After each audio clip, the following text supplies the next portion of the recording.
Aruu County election petition hits up. Batoro versus Komakech showdown hits. The Batoro High Court, as you really know, a major political and legal battle is unfolding in northern Uganda as Odonga Otto challenges the election of Komakech Christopher in a high-stakes parliamentary petition.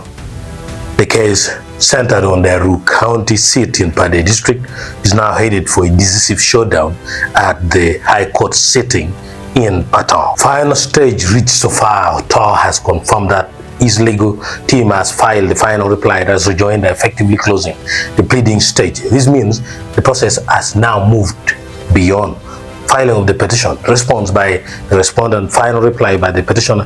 The case is now ripe for hearing. Judiciary steps in.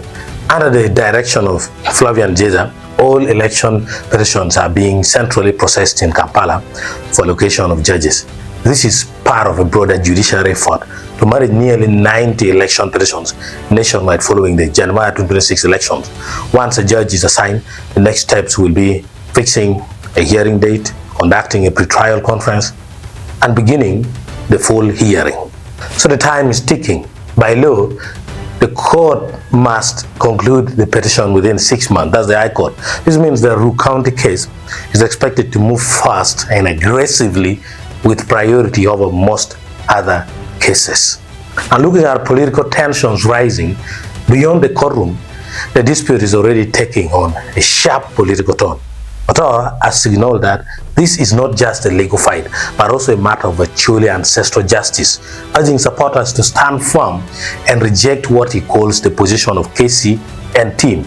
This framing suggests the petition could evolve into a broader political contest over legitimacy and regional influence, not just vote counts. So you may ask yourself what's at stake. The High Court in Batoro will determine whether Komakech's victory is upheld or the election is nullified, potentially triggering a by-election. The big picture. This case is one of the most closely watched among the post-election petitions in the entire Uganda, as the judiciary under Chief Justice Zeja pushes for speed, discipline, and credibility in handling politically sensitive disputes. With pleadings closed and judge allocation imminent, all eyes now turn to Batoro High Court, where the legal and political fate of Aruu County will be decided.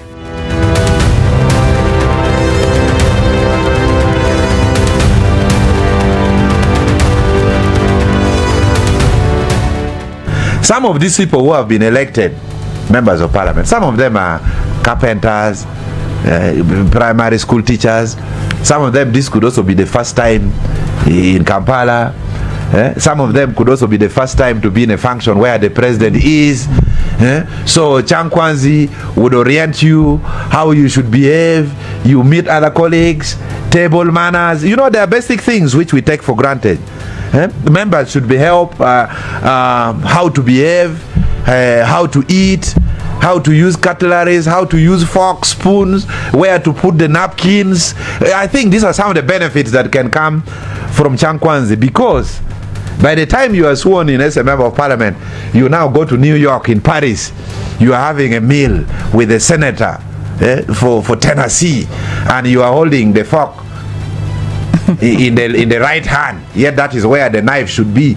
You don't know. So one of the biggest gains, especially for those who have a lot of rough edges, there should be a session for manners, table manners, you know, how to behave, because you are now an honorable member of parliament. Yes, some people don't even know how to use forks. I have seen people fidgeting with the forks in the parliamentary canteen like it is a weapon. They even talk while pointing at you with a knife like that. You remember the other motion I raised last week? That is threatening violence. You know, so there should be an aspect of table manners, which should have opposition MPs, NRM MPs all together. You know, these are things we don't take for granted.